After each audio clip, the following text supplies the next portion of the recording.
Hello, everybody, and welcome to Rams Talk. This is our recap show from Saturday's game against the Chargers at SoFi. We hope you all enjoyed a perfectly good game and a dramatic game at the end. And pretty much the Rams won it. Um, I know it's been a while since we've been on the air together, but it's good to have a partner back here in his Rams gear. Yes, sir, partner. Let's go. Rams talk. Preseason week 2. Closer to the season. Pretty much less than 2 weeks away. Let's go. Yeah, I can't wait. September 7th is right around the corner. If you still want to attend the Rams game against the Texans, tickets are still out there. Visit your box office or buy them online, but do what you can to get out there. And it's going to be a great opening day. Two of the best offenses out there. CJ Stroud with against Devontae Adams and Matthew Stafford. Oh, speaking of Matthew Stafford, we have a little bit of a developing news. Guess who's back at practice? We needed that. Matthew Stafford. That's right, folks. After the last 3 weeks with his back issues, Matthew Stafford returned to practice today for the first time and is doing well. And partner, I have to ask you this question. How good is it to have Stafford back on the field? It's great because there's a lot of concern by many people out there, even our Rams fans, many doctors out there saying that Stafford was gonna get surgery, which was kind of odd. I never thought that because back injuries at the age of 40 is very concerning. It just takes time to heal, and I think that's what we did. And now he's back at practice now for the second time in a row. So it's pretty good before the to get ahead of the season. Yeah, I mean, it's a big thing, because a lot of us, even us, we were concerned about how long he's going to be out, if this was going to be Jimmy Garoppolo's time, if they were going to have to go sign somebody else just in case. But, after the day to day situations, he's um, he's set to go. Yep, I can't wait. You want to By the get way, by the way, partner, Sean McVay actually talked about Stafford being back at practice yesterday. Let's see if we can get that a clip of that. you This want? is We'll Sean talk about. McVay. I have a at the end of the slide. I have a presentation about it. All right, we'll talk about that then. Let's go and move on here on the program. We'll Let's talk get about this. Saturday night at SoFi. The Rams beat the Chargers 23-22 with just under a few seconds left. Stetson Bennett throws a winning touchdown pass to beat the Chargers 23-22, improved to 2-0 on the season, and they give the Chargers their first loss of the preseason. Partner, what's the best thing we can take out of this victory? We have so many backups that could back us up in case of an injury, which is worst case scenario. But as we could see, Bennett, his second time, I believe in the preseason, but this time he looks even better. He looks more involved. He has more confidence on the field, and I believe I'm very excited for him to be our backup now. Last year not so much, but he's proving a lot of people wrong this year, and I love it. So He had some issues prior to last season, which he had to take time off football, but he came back. He's actually gotten better. He's improved so much this preseason, and to this point, I would say he's earned a spot on that roster to be the third quarterback. I don't know if he can take the second spot from Jimmy Garoppolo, but I know for sure he can be that third string quarterback. yeah, I could see that for sure. Even if it's Stafford's last year, I wouldn't mind Bennett being the backup for next year. Well, it depends how it goes, and on our draft picks, on what's gonna happen. But it gives me more confidence boosts on Stephen Bennett. Yeah, it was a very impressive. He played okay in week one, but he really excelled well in week two. No, yeah, I believe he's been having a great passing attempts, and overall, just he's been way better than his previous years, which gets me excited about he could bring to the table. And he got one more week to prove himself in the preseason game, so I'm excited about that too.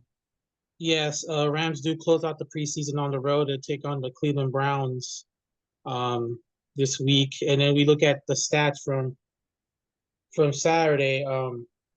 Again, great numbers here: 28 of 40 for 324. He had three touchdowns, um, three touchdowns and interception, which wasn't really his fault.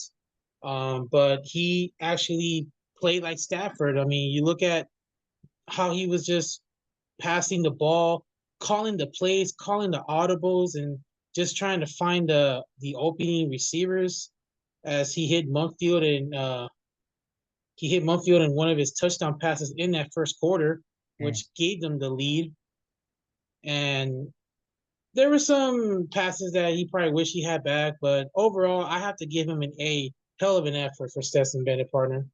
Yeah, 100%. And they were down in the fourth quarter, and he made a big error and got an intercept. He got intercepted by the Chargers when they had the ball in their own 40, 30-yard line, and You know what? To be they did honest, back him up.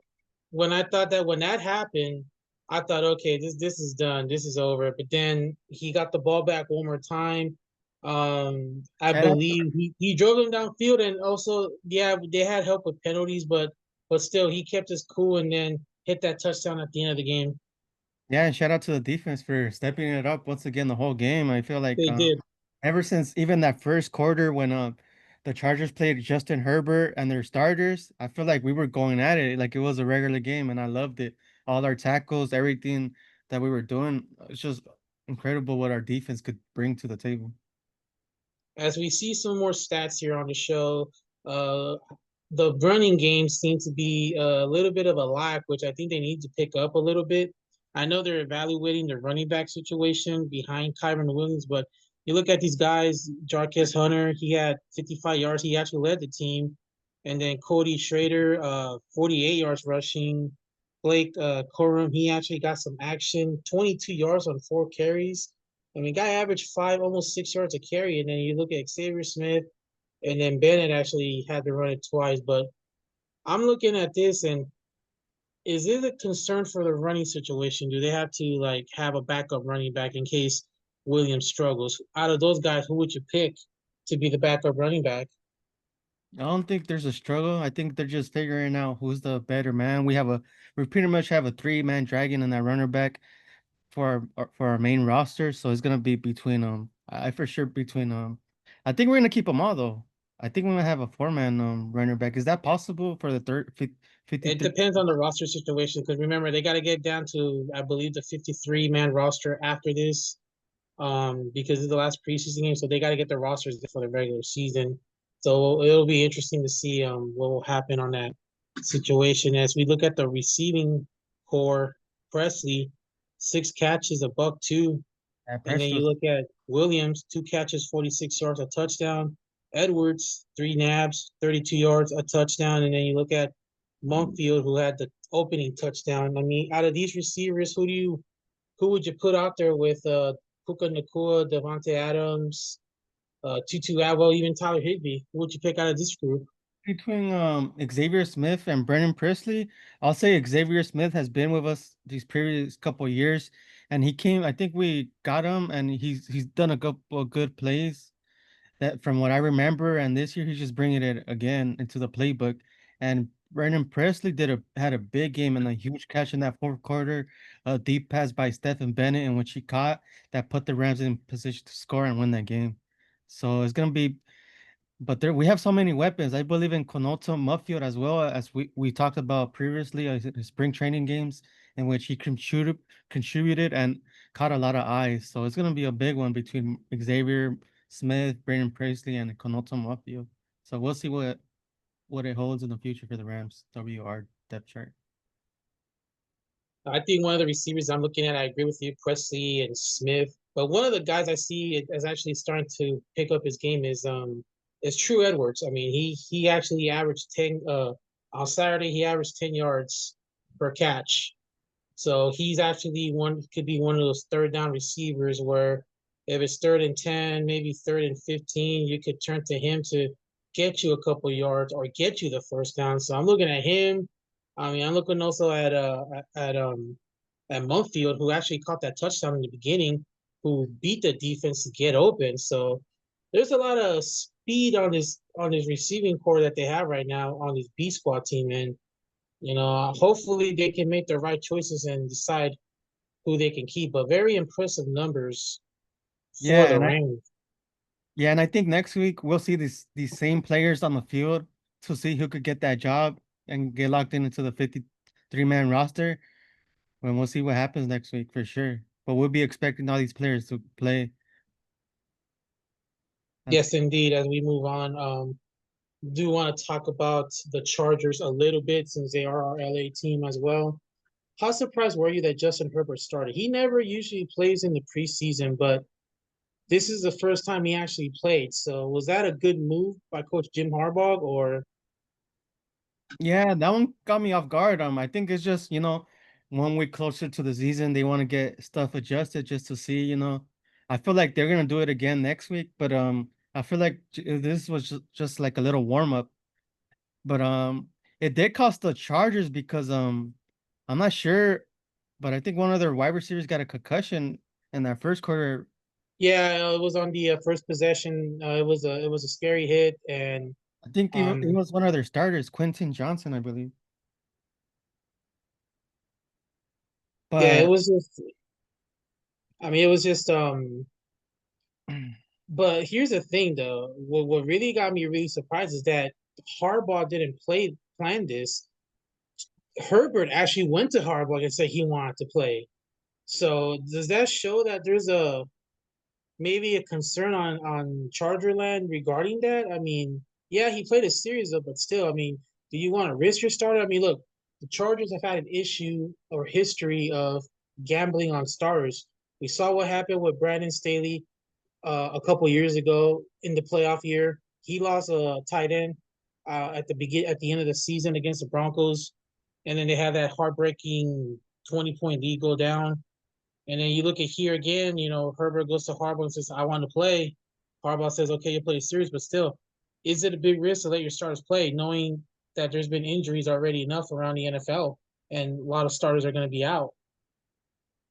no, I don't think so. It's the only weird thing that got me was yeah, I get after Justin Herbert's first quarter possession, they gave the ball to Tyler Henneke, which I think that's the third stringer for the Chargers. They didn't put Trey Lance right away because I feel like Trey Lance has more potential. But I got to give credit to our defense as well for stepping up. We were just locking down passes, stopping the running game. As you could see, the Chargers, they used a lot of runner backs this game. They even used their quarterbacks because they don't have enough um power to open up the rush to get that passing through. So that's in my opinion what the Chargers got. But I feel like we'll see what they could do. Trey Oh, Lance actually had a great game too, though. He was 7 of 15 for just 121 yards, though. But to reach that and just 15 passes, that's pretty good. I mean, again, Trey Lance was supposed to be the future of the 49ers. Unfortunately, he was hurt. He was shipped off to Dallas, where he was behind Dak Prescott. They made the move to let him go, so the Chargers picked him up to become. Because right now there's a battle for the backup position. He's in the battle with it. Heineke is in the battle with it, and then you look at other quarterbacks such as Vidal and Hampton and Raheem Sanders. So actually, I'm sorry, that's a running back position. Um, Looking at the wrong card, but there's a battle for the second string quarterback. So but I we don't we out of those three, who do you pick as to be the backup quarterback? Trey Lance is 100% the backup quarterback. Has been previously mentioned by their coach Harbaugh, and last year just giving Trey Lance confidence during the off season and giving him reps in that those practice weeks previously. I think Trey Lance takes that position, and he's good. He could use his legs and his arms, and that could double up Coach Harbaugh's playbooks. We'll just have to see how that goes. And again, as we move on here, we look at the the stats here uh, for for this game. As you see, the Rams pretty much dominant on the field. I love it. They outplay the Chargers 458 to 291. Passing yards was 324 to 208 or 206. And then here's a surprising one right here, the rushing yards. 134 to 83. How Yeah, about that?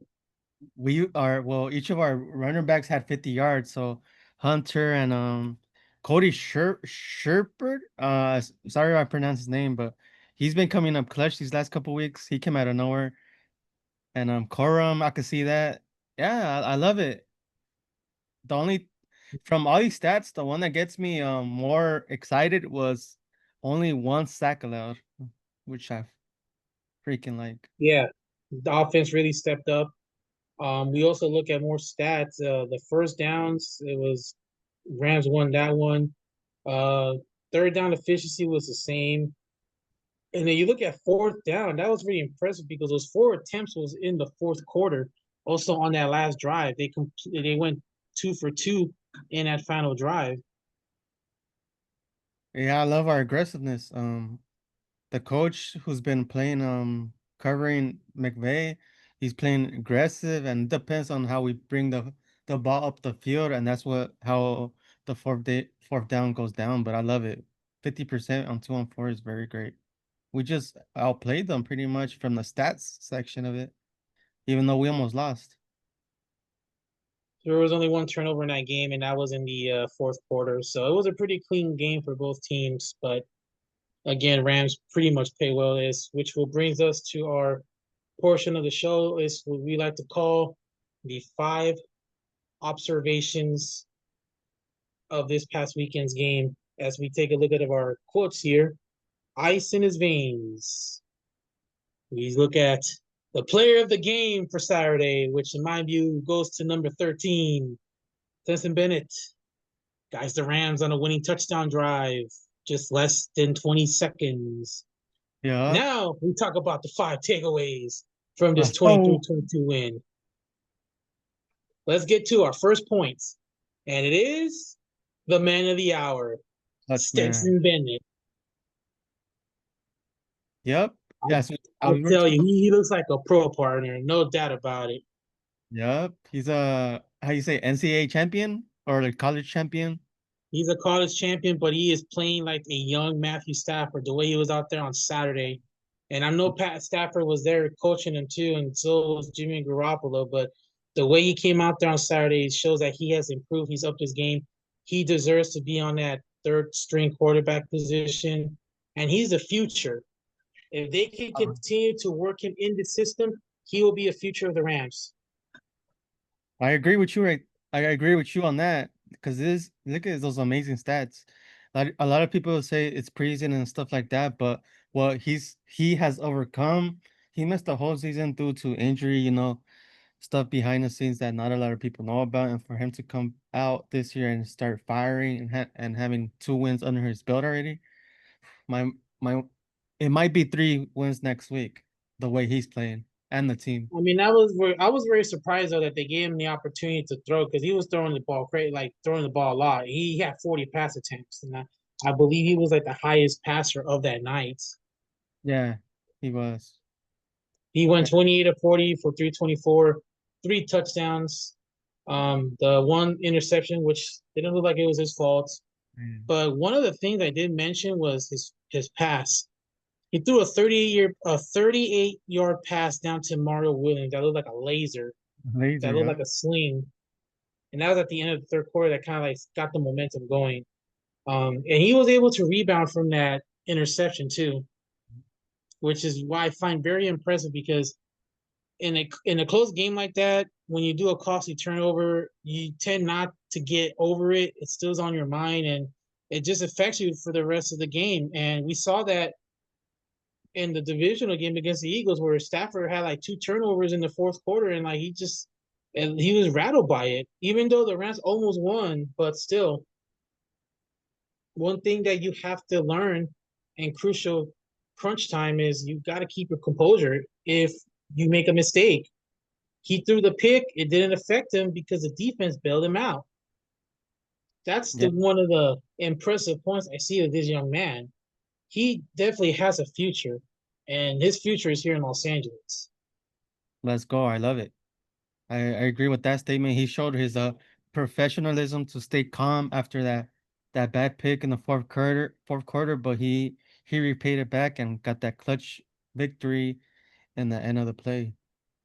Yeah, Stafford. as we move on to our second observation, which is this guy right here, outside linebacker Brennan Jackson.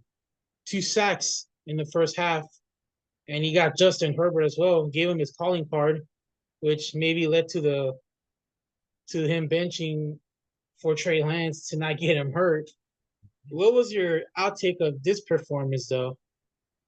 Yeah, I like it because we were kind of short in our linebacker position, and for Brennan Jackson to step up and shine and lead the role and having two great sacks in the first half brings a lot of momentum and shows how our defense, everybody contributes from one way to another. So many players I could name in the defensive line that's been coming up clutch from last year to this year, and many more backups that we have, and it's very key to our linebacker position. Shout out Brennan Jackson. Indeed, he did. He also had 2 tackles that resulted in loss of yardage too. So he Yeah. was one of the ball chasers out there on Saturday night against the Chargers. Oh As we yeah. go to our moment number 3 observation, one of our reserves. Our reserves, they actually played well. They Yeah. got some, reps, against the first team offense of the or defense of the Chargers.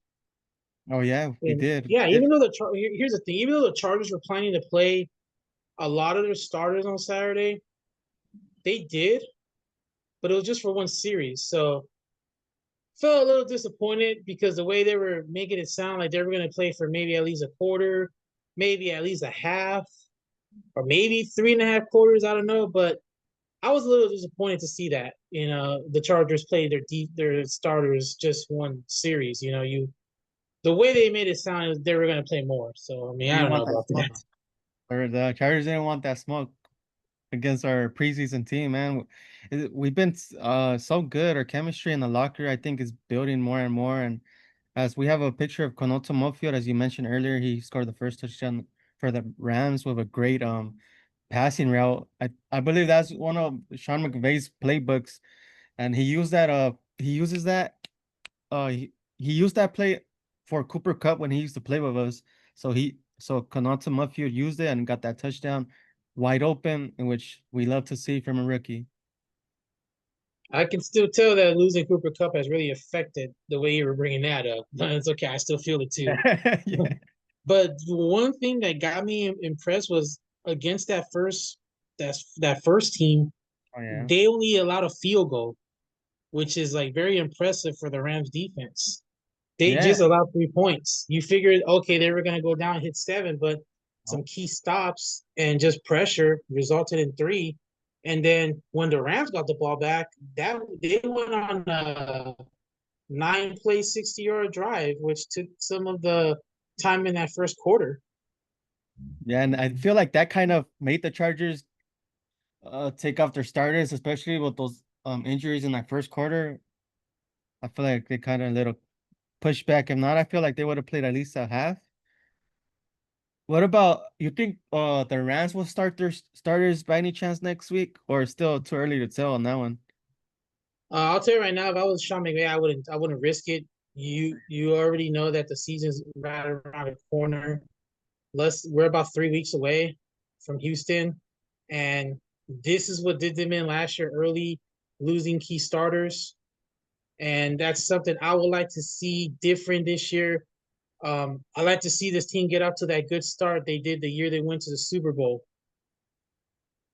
Because Okay. I said this a couple of months ago on this program, cannot win on this. You just cannot do what they've done the last 2 years.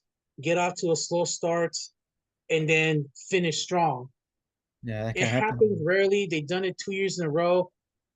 With the schedule that they have this year, with the teams that they're playing, you cannot do that. You have to get off to a good start. Got to get out to that 3-1, maybe 3-2, or 4-2, 5-2, 6-3, 7-4. You just got to have a winning record at least for the first half because they cannot rely on playing from behind or playing catch up every Yeah. year. They've done it 2 years in a row. It's a good thing because that gives them momentum. But I want to see the team that went on a 7-1 start a couple years ago. That's the team I got used to. He did it. Sean McVay did it with Jared Goff. He's done it with Stafford. That's the type of Rams I like to see.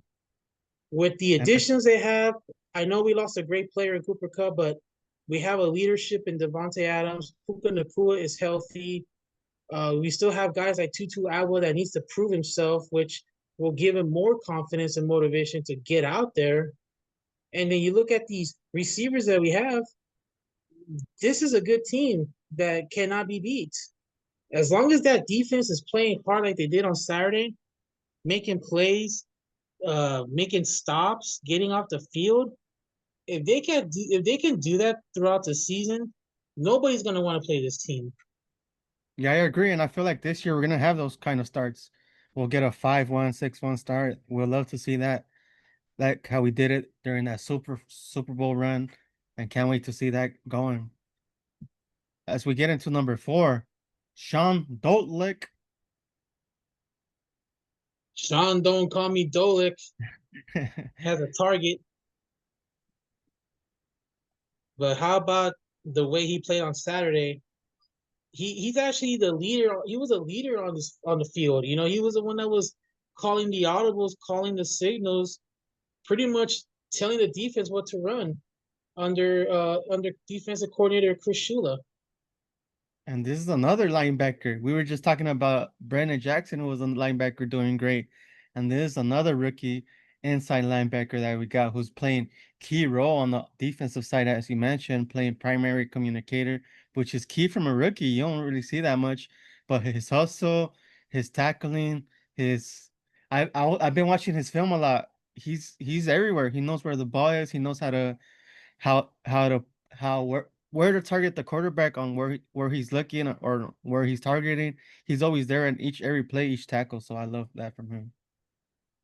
He's known to follow the ball. Reminds me of an Aaron Donald, Jared Verse. I mean, wherever the ball is, he's gonna be there. If you're a running back, if you're a fullback, and if you're a receiver trying to catch a screen pass or maybe a quick slant, you better watch out. This guy's not near you because he will take that ball from you.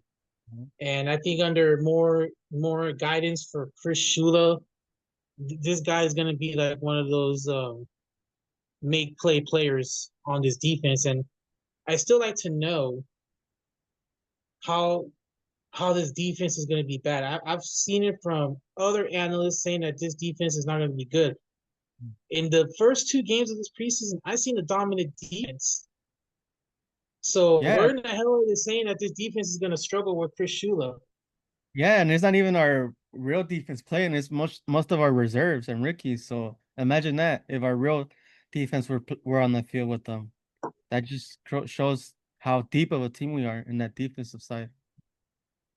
Yeah, you're gonna if this defense gets to a hot start, you're gonna hear all these analysts, start making apology letters and just saying that they were wrong. So you guys are that keep saying that this defense ain't gonna do well. You better get your apology letters ready because you're gonna need them. Trust me on that. Trust us And on it that. brings us. Was that? Yeah, they're gonna trust us for sure on that one. We're Yeah. gonna say You that. trust this show. You trust us. Right. That's what we're What brings talking us to about. our final point. We keep This has to evaluating. do. Yeah, this Go has to do with the running backs. ahead. This Go has to ahead. do with the running backs. With who's gonna be behind Kyron Williams. We saw Hunter, who got a lot of the carries on Saturday. But Coach McVay is trying to evaluate the running back situation. Who's Behind going to cover. be the backup guy if Williams goes down? Hmm. Which it would I feel like it's still gonna be Blake Corum and Jarquez Hunter as a third. I don't think Cody Short is gonna make it. We might send him to the practice squad, but I'm not very sure on that. It could be anybody. We have one more week to see if any of these guys could step it up and show their real side on how they do it on the field with the carries. What you Well, think? Blake Corum was the voice or the name that you heard so much throughout training camp. That he was gonna be could be a starter. Um, and that was during the negotiations for a new contract for Williams Mhm. because the Rams thought he was gonna hold out, but he didn't. He showed up and he's had some off days in practice, but he can still run the ball. So I think Blake Corum will be the key running back for Williams if he goes down or they see a struggle or they need a light at the Sparks positions. But that's the name that we've heard much in training camp. And no, nothing against the other runners we have. I think they're all great, but right now I believe Blake Corum is like the front runner to be the number 2 running back. Yeah, I agree. And Jarquez Hunter could be in that third spot just in case because on the Blake Corum's height and stuff like that. But he did prove himself wrong, prove everybody wrong last week. He had, I believe, a touchdown or two, like Blake Corum. Then this week they just gave the ball more to Jarquez Hunter and Cody. And I feel like we're gonna see that more again, more touches by Jarquez and Cody next week as well. Yeah, it'll be interesting to see how the Rams finish up the preseason this week as they go on the road for the final game of the preseason. And again, Kyron Williams has had good numbers the last 2 years. I would like to see him excel more. I like to see the running game that Sean McVay had in his first 3 years with Todd Gurley, and then with Cam Akers. That's the type of running game that Matthew Stafford needs. It shouldn't be put on his shoulders. So if these guys can run the ball well, it'll take a lot of pressure off Stafford, and the Rams' offense is going to be on that field more often than they did these last 3 years. Yeah, and we could have the ball for more time. We control the time clock, everything, which I love.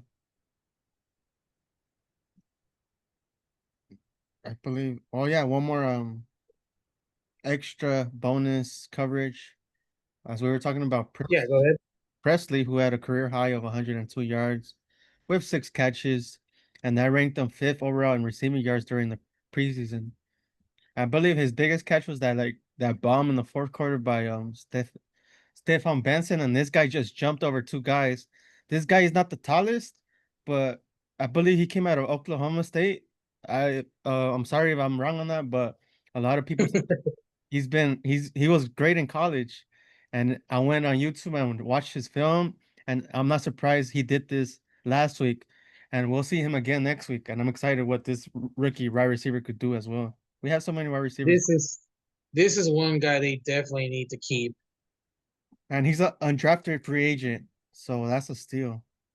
Now, this is one guy that wants to get on an NFL roster, and he's willing to put in the work, and he's put up the work this week against the Chargers, and then throughout the preseason, he's just working hard to get on the field because again, restricted or rookie free agents, undrafted free agents, they have a hard time getting onto the field because of the other picks or they deem who should be out there more. This guy is putting in the work in practice and he's showing it in an NFL game, which is very, very impressive. Very happy to see. Let's And go. again, I believe he deserves a spot on his roster. We're deep partner from the defense to the offense. I'm not sure how we're Well, gonna you look at well, get. here's the thing too. Like I'll come up with it. I'll finish with this example. You look at Julian Edelman. Julian Edelman was a 7th round draft pick when he was drafted by the New England Patriots. Their best receiver at the time was Randy Moss and Wes Welker. He made the team on the preseason game when he took a kickoff return against the Philadelphia Eagles. That what got him on the team. Julian Edelman had the same characteristics as Wes Welker. It's like having two Wes Welkers. The way you saw him on the field, you could compare the two. And he made the team and he won Super Bowls. So our guy here can be the next one to make a crack at the roster spot.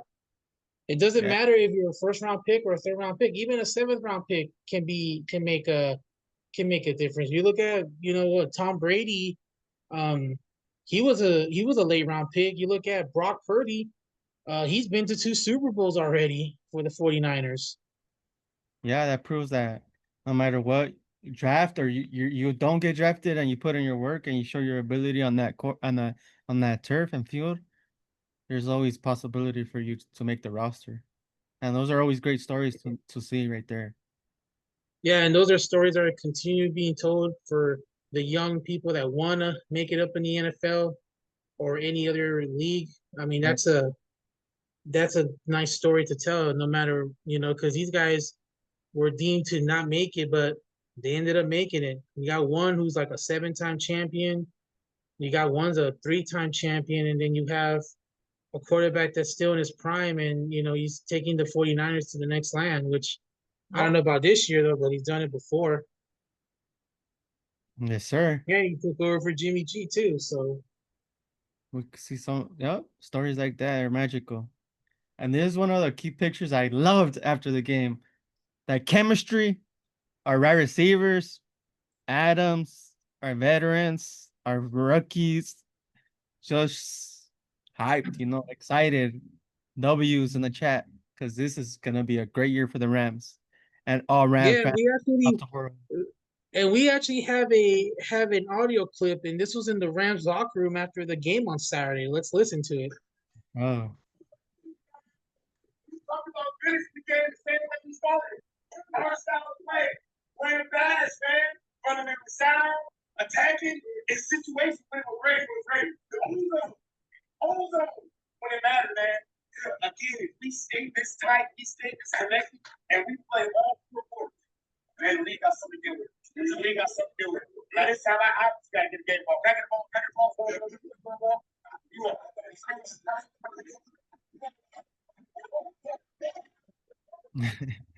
let's go. I'm telling you, those are some great motivational. Just keep it going. Our coaches are amazing from just everything, bro. Yeah, I mean, it was just a. I was laughing when I saw this. And they took too long to get the game. But by the way, that's the assistant coach, Okay, Arbery okay. Pleasant, who's the assistant with Sean McVay. Sean McVay lets his assistants call the game, and this guy actually coached this game as Stetson Bennett got the game ball for that winning interception. You had to. And I just love seeing our starters out there just showing support. That's what you need when you're a rookie or is your second year, you're trying to make the team. Just gives you more confidence in that part.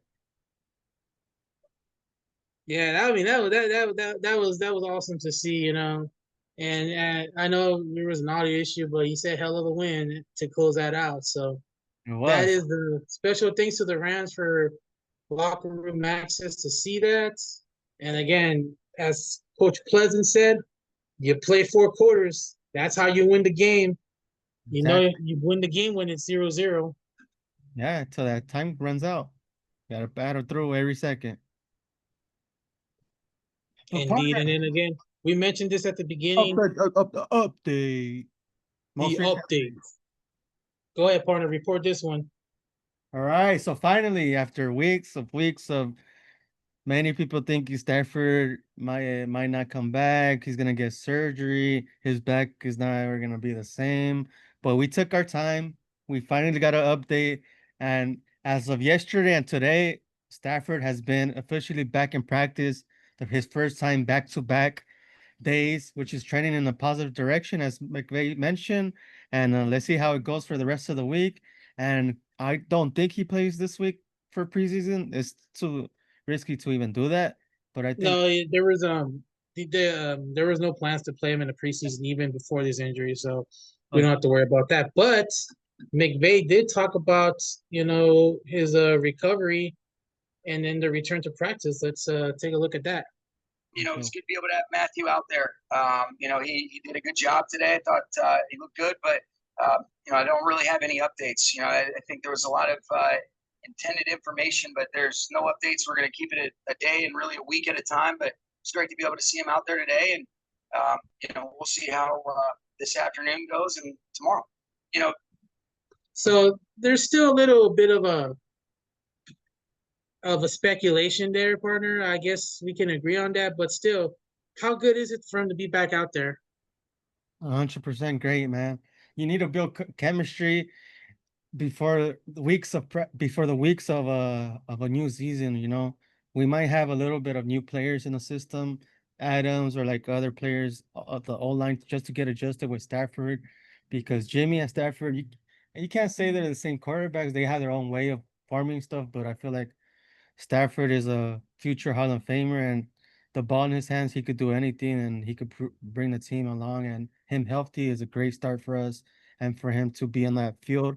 Well, first, our goal is to have him on the field week 1 versus the Houston Texans, which is still in high hopes, but we're trending in the right direction so far. How about Now, yourself?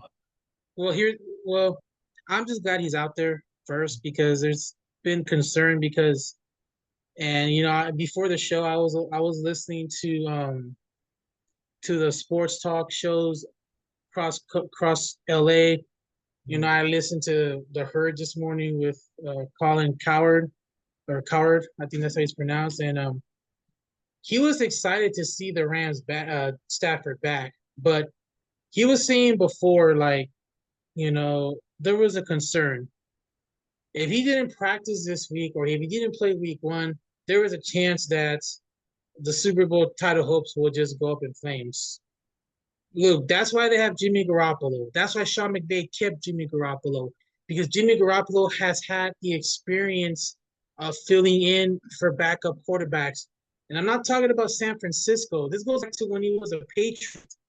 You remember the year that Tom Brady was suspended for the Deflategate controversy? Who Yeah. filled in for 4 games? Jimmy Garoppolo. He led the team to a 4-0 start, and they won the Super Bowl. So Garoppolo has an experience, he has an experience filling there, um, as far as situations go.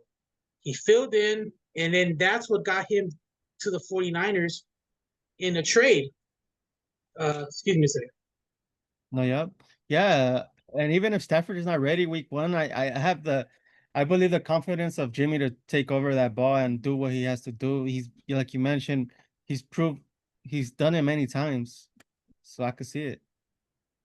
Yeah, let's not forget too that Garoppolo's been to the Super Bowl before. He took 49ers to Super Bowl. He Exactly. filled in Many when Trey times. Lance got hurt and took the 49ers to the NFC title game.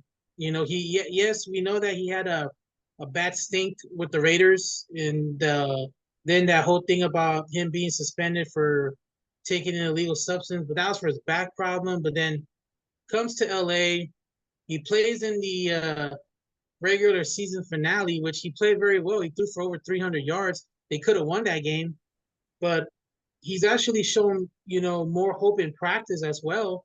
So he's already familiar with the system. So it's a concern to not have Stafford out there, but we still have the next best weapon, which is Jimmy Garoppolo.